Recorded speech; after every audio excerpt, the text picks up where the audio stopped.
Now on for Tom Keating on Impressionism and Claude Monet.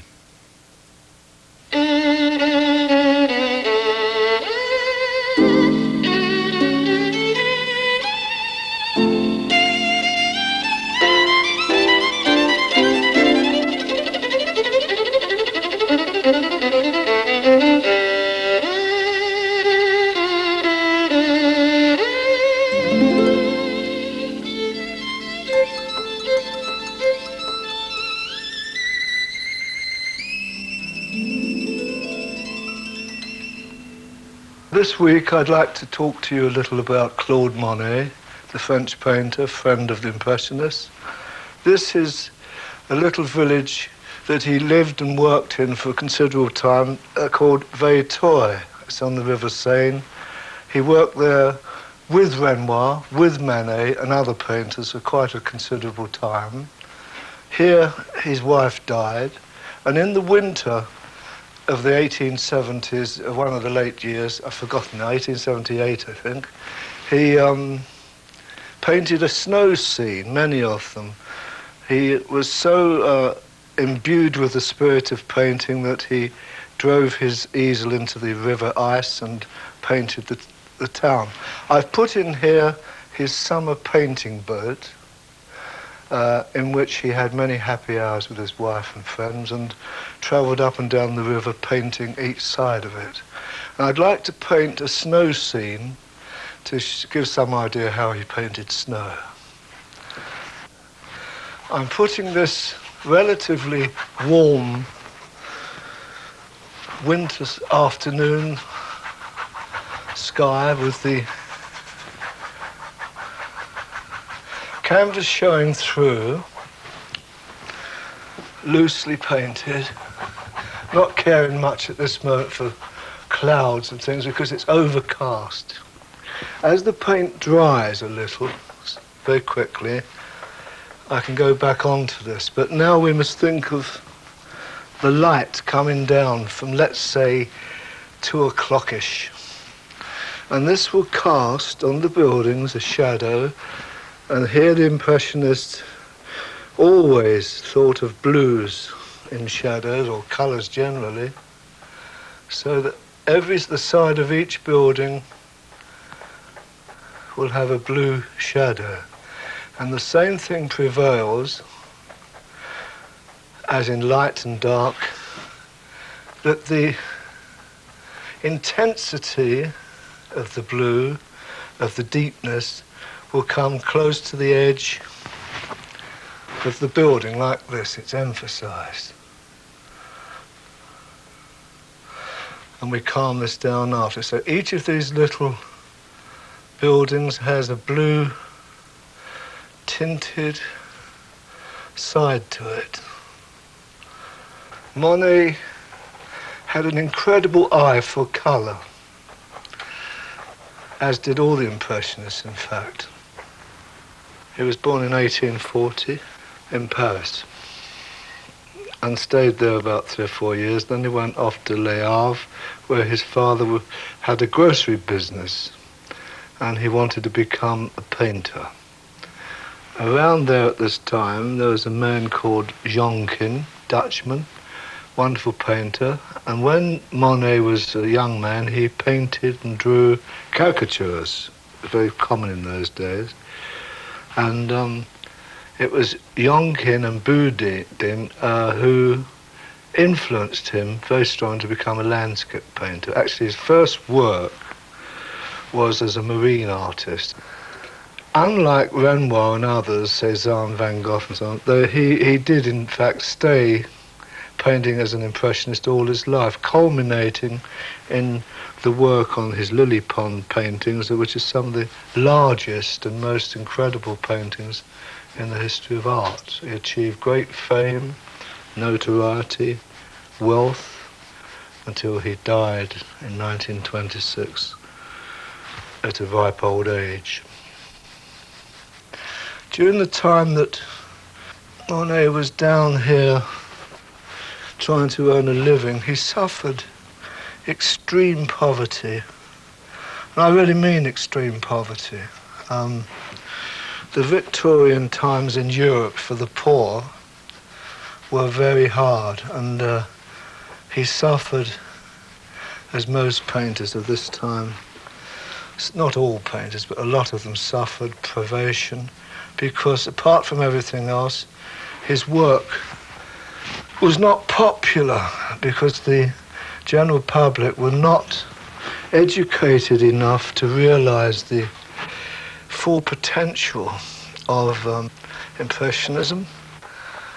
I'm killing the white in this can. It's called killing the white because it's not necessary from the point of view of the job. It's just there to give luminosity. It still works. It's still luminous. This is almost like a watercolor technique, because all the Impressionists used white in the first instance.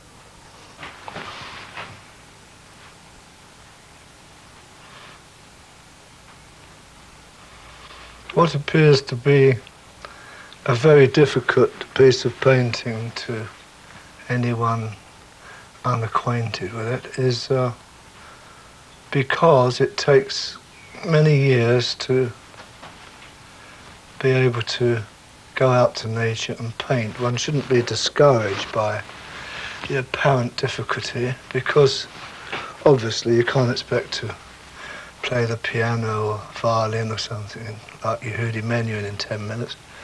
But it's the main thing is, of course, practice. Is to keep and love. Just practice daily. Quietly paint away. Teach yourself.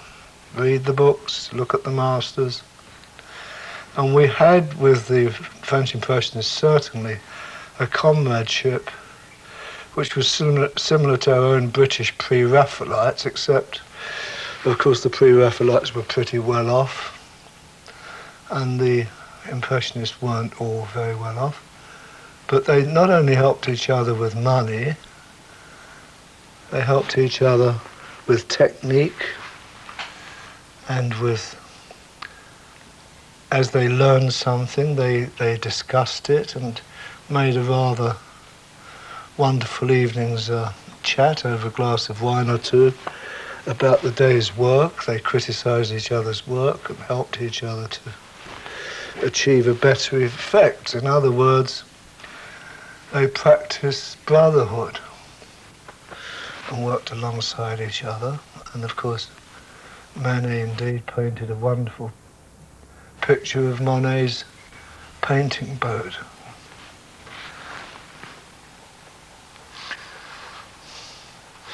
When you're at the seaside, one should look at boats and the action they take in water. You see a reflection in the water, but it's different from the one you'd expect if it was in a mirror. You see more of the reflection you imagine. And of course, if there's a ripple, you get, as in the other painting, this would come right down here. But we remembered we're going to put blocks of ice in here, just to make it more interesting. Impressionism again. Yellow, a complementary colour, blue. The side, yellow, at the top of the warm blue, mauve. There's a shutter on here, a sliding panel. These are staves put in to steady the boat in the water. They would come down. This all helps the lateral, harmonious design of the picture, because it echoes, the boat echoes the verticals of the buildings. The boats, different positions, one behind the other, creating that kind of perspective, different colours to make interest.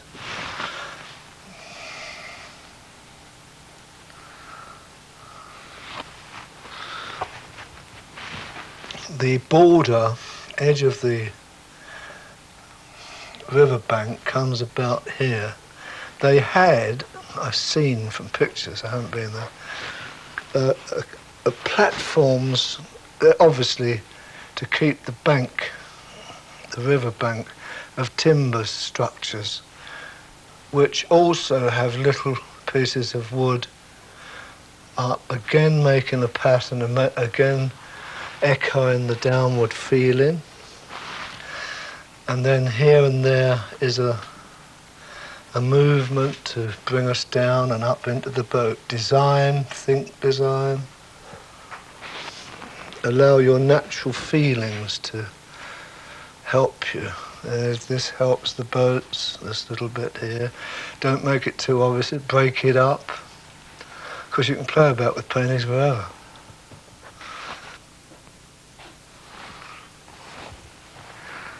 I've made a few little alterations to this painting off camera. This is now in a kind of blocked-in state to take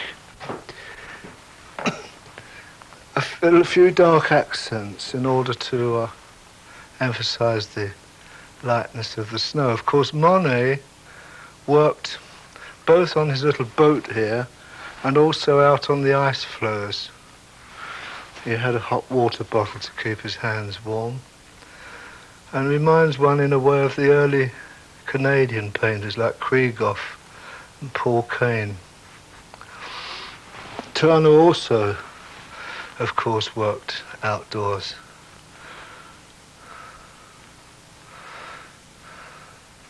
You get more beauty and truth in a few hours' work, indeed minutes' work, outside against nature than in any studio production. This is why they often produced sketchy work outside and taking the sketch back to the studio and qualifying it, and usually the sketch has much more truth in it. One of his motifs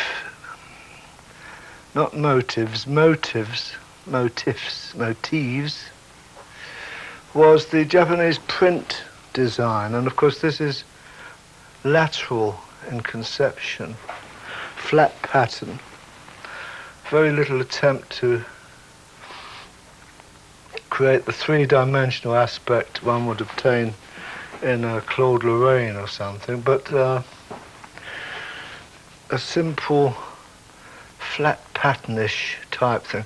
It's very difficult to obtain because one naturally, when you see depth, you have to hold yourself back from making the thing photographic, because obviously the French Impressionists were much influenced by photography.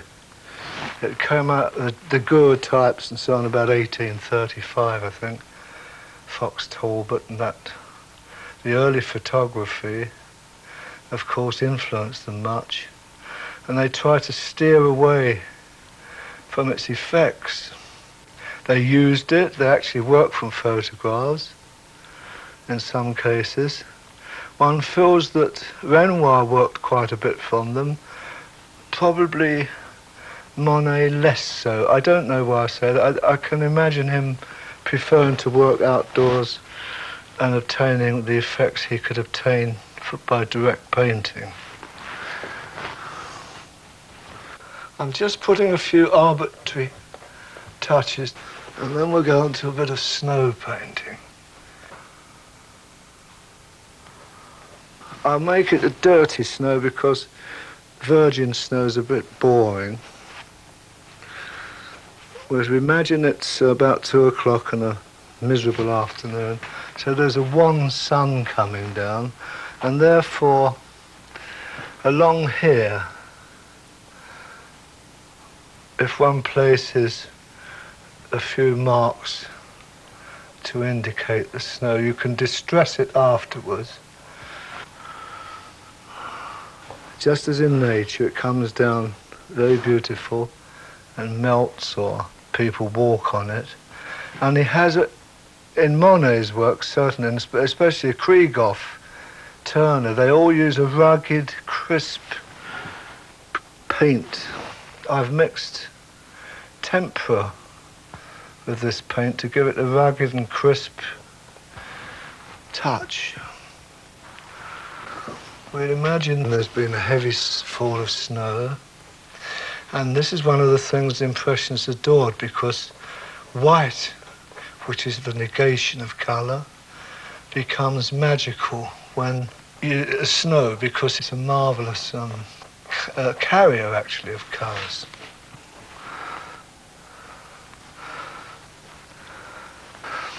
On the painting boat, this would receive here, because it's closer, a more direct building up of the snow onto the foredeck and onto the roof itself, and will allow a little of the actual roof to show through in an impressionistic technique, which helps the aesthetic touch.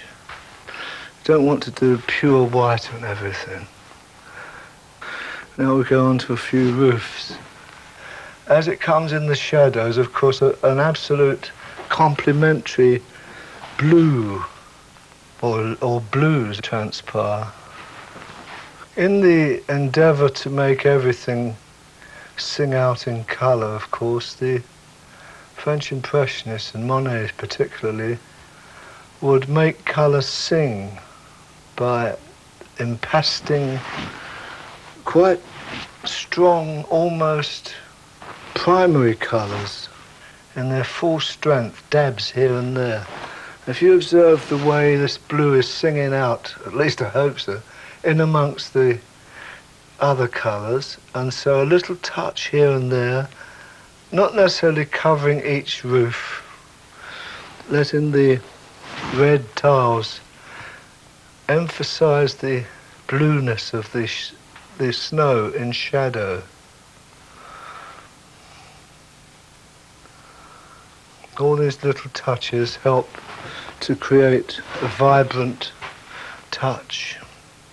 It's a very personal thing. It's not easy to teach. It's not easy, or no painting's really easy to teach. You have to allow your own discernment and taste to do a little or a lot, however you feel. When working out in winter and snow, one has to obtain the effect very quickly, and one of the way of snow painters is to actually physically use your canvas as a palette, because you can obviously do that quicker than feed your brush from the palette. You also get thick paint on quickly. So I'll just very quickly do some virgin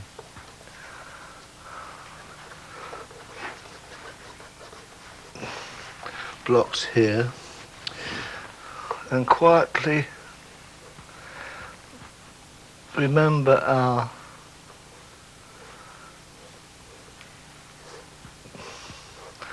broken. Of course, they piled up on moving water. They piled up, but in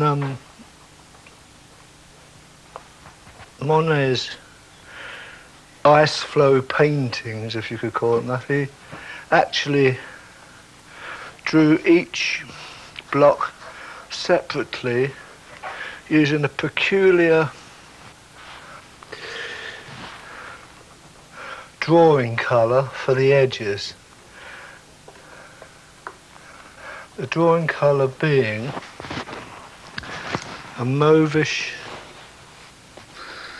blue with a touch of green in it. It represents the...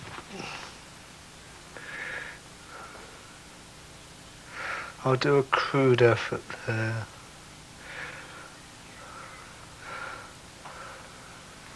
This would be reflected in the water.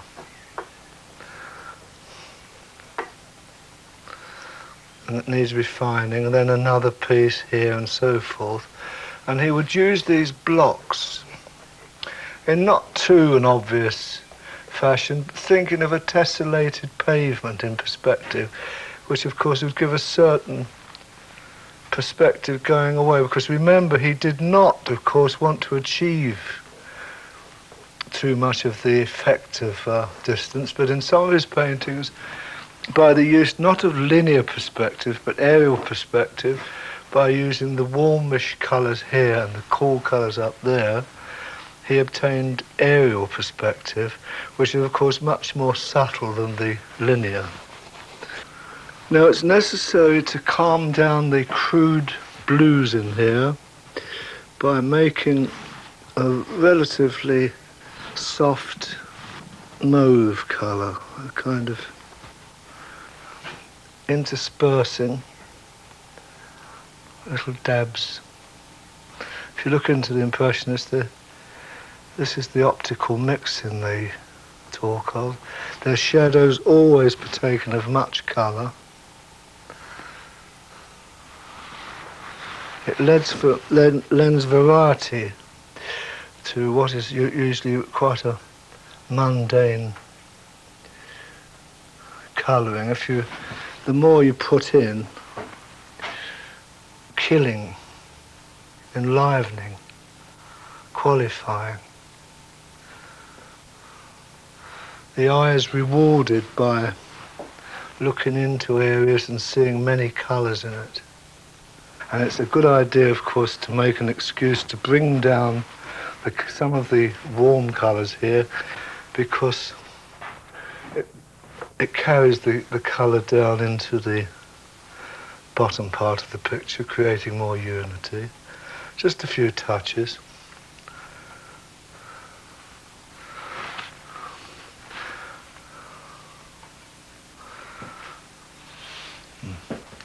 At this stage, the painting should be varnished. It should be dry first and varnished, of course, and then take a strong, broad brush, and with the most minute amount of a grey, which you would have to determine, you scumble it in this fashion. This is, of course, Turner's method of painting, amongst others. And what you're doing is creating an atmospheric layer of extremely fine proportions. Once you've done this, you can't easily go over it again. Now let's assume that that's reasonably covered. It doesn't have to be a flat covering, otherwise you'd use one thick coat. You want to gradate it, and here and there add a little bit extra for the suggestion of a cloud or something like this. Play around with it. One should ideally leave it until it dries, but if you've got a bit of experience, it registers. Now, this paint's a bit tacky, but the object of the operation is to drag, I shall lose a bit this picture, but it doesn't matter, is to drag this down over the dry paint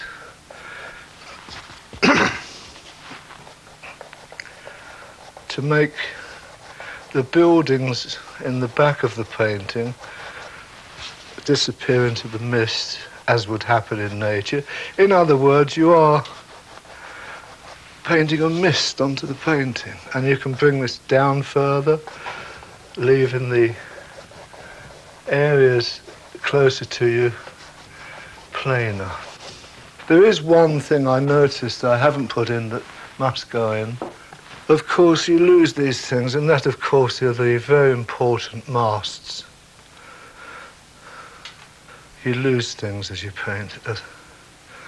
There's a bit of water here somewhere, so we put these back. I believe this one had these had a lateral thing. This all helps in the composition.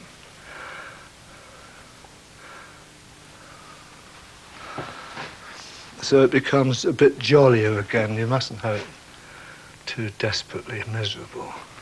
That's about all one can do for that. Thank you very much.